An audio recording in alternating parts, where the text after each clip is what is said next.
Good morning, it is July 8th and it's time for another garden tour. As you can see from the grass, it has been really hot in this backyard and it's been difficult to keep up with the watering at times. So it's kind of neat, it's far enough along in the summer, things are starting to dry out, some things are starting to go to seed, and yet some things are still fully in bloom. This calendula I'm so proud of. Last year I couldn't get any calendula to flower, but this year I have some going crazy. I have already harvested so many buds off these and there's still more. These are good to harvest when they're fully open, and look at all these buds still coming up. So I think it has been producing really well because of how much I've been harvesting. I also have my yarrow starting to flower. I found out I had pink yarrow because I got it at a seed swap, so I wasn't actually sure what color it was. My borage is still flowering. I've decided to let the rest of these go to seed to have lots of borage seed. And I was so excited to see that I have some comfrey. I totally thought that the leaves were gone, so I thought it got eaten by slugs or something, but the roots were still alive and it has come back. There's tons of new growth on this rosemary plant right now. And over here, the blueberries are doing really well. Like, these ones are getting really big. None are kind of turning bluish yet, so I've had to make sure these guys stay quite watered. And these ones are still quite small, so it's been kind of interesting to see the differences there. And here are the garden beds. So lots that's now drying out and going to seed, but that's no worries at all. So some of what's still in green are all of these different herbs. Some sage over here, some oregano. The oregano is kind of starting to dry up. My strawberries, it has been so hard to keep these guys looking good. So these guys have really been drying out quite a bit, but they still have strawberries on them. They still have flowers, so these guys haven't been looking too good. I definitely think it's because of the water, and that has just been, you know, me learning to stay on top of my garden and that. But look at all these strawberry runners. So at some point I'm gonna have to tuck these all back in, or if they ever get little roots on those little runners, then I'll cut them off and replant them. I have lots of peppermint still, a little basil going to seed, which I'm just letting happen because I'm up for harvesting all the seeds. I have some peas. I did harvest a bunch of peas. I'm now letting those ones go to seed. My kale is still growing pretty strong. Lots of holes on these ones though. There's been lots of little critters trying to get to those. The lettuce behind it, those guys started running pretty quick when it got very hot, and I don't really eat lettuce too much. I did just kind of get these plants for free, so I decided, okay, I'll let them go to seed and collect that. What else have we got in here? I'm gonna show you the other one a little closer, but I might as well check in here if we've got any blue kidney beans growing. There is one growing over there and one up here. I'm really excited about these. These have been growing a lot slower than the peas. As you can see, the peas, like, they've completed their life, but these guys are still growing and flowering, and these are blue kidney beans that I got from a local farmer, the seeds. So I'm super excited about those. My goal was not to have enough kidney beans to actually eat a meal, but just enough to save some blue seeds because they're so cool. Then I have my dill, it's going to flower. Still seems a bit far away from seed, it's just flowering right now. And my radish seeds are turning into quite nice little pods. So these guys still have some life in them. They're not too dry yet, even though they look quite red.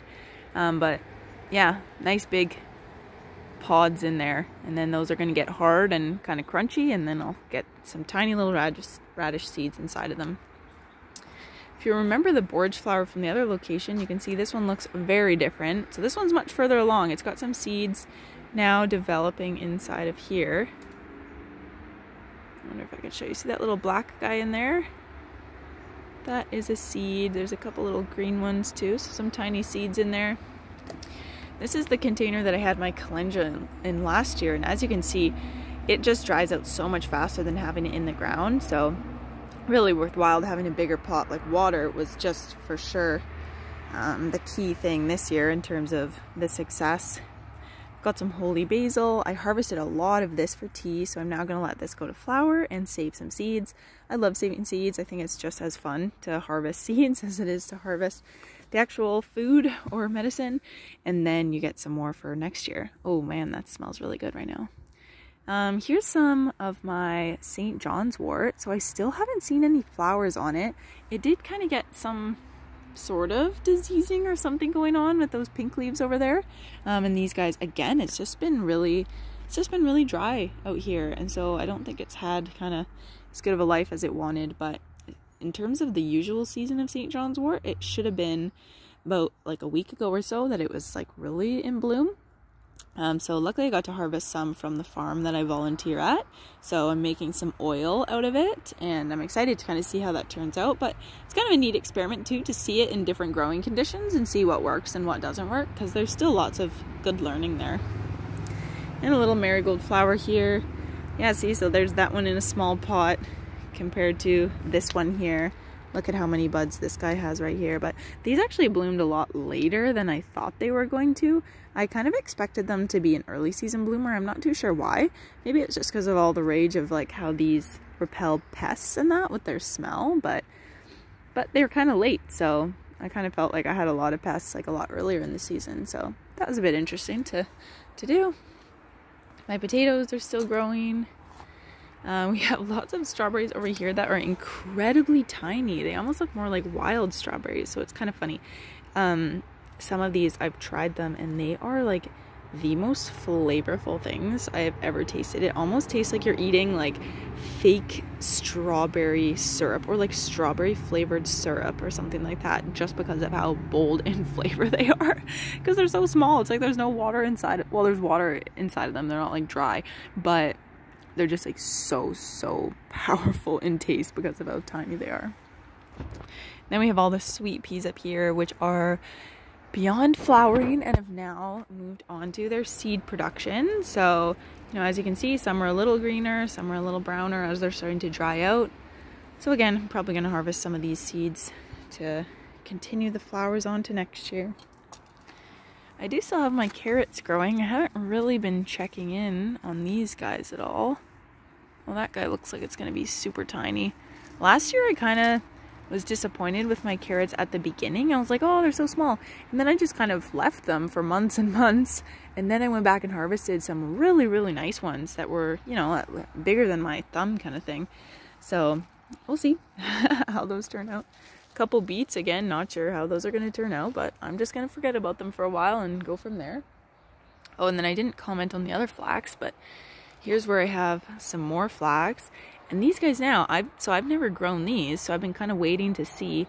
Every once in a while I'll crack open a little pod and kind of check out what's going on with the seeds in there. So I'll show you here. Look at these tiny little brown seeds inside. All the flax seeds. So if you've ever had ground flax seed, this will probably seem familiar. Or I guess whole flax seed. So there's what they look like. So I'll put them back, see if those grow next year. But my plan is to try my best to actually harvest some of this flax fiber and make linen, I guess. I'm thinking if maybe I can make a little piece of twine is my goal. If between that and those flax over there, I might have enough. Make a small little piece of twine. So I might try to do a DIY drop spindle kind of thing and see if I can spin some fiber, which will be interesting. Oh, here's another yarrow. So this one's white, so I must have had multiple sets of seeds. Then here's the other location that I have the blue kidney beans. So you can see lots growing in here. So I think I started with about 5 seeds, and with all these growing, like this will be 1, 2, 3, 4, and this one down here, that's the biggest one I've got so far. And then there'll be some more growing in all these, so I'll get more seeds than I started with, which is very exciting. Thought this was kind of cute. This little guy is growing up the other bean for support. And then all these beans kind of going over here. I also have this is some broccoli going to seed. The broccoli didn't really go too well this year. I definitely learned that I totally overpacked these areas. You know, the plants start so small and I knew they'd get a lot bigger, but you know, you just kind of get excited to fit as much into the space as you can, but it was definitely too crowded, so I'm just letting it go to seed, and I'll try again next year. But the year before I only had like 3 or 4 bites of broccoli, so that's about what I got this year too. Not too many, not too much, like not even close to a full head of broccoli, which, you know, it's all good. It's totally all good. So yeah, that's kind of where we're at. In the other location, I've got some wildflowers kind of still going, some raspberries starting, but not too much going over there. This is kind of where most of the action is. So, hope you enjoyed the garden tour.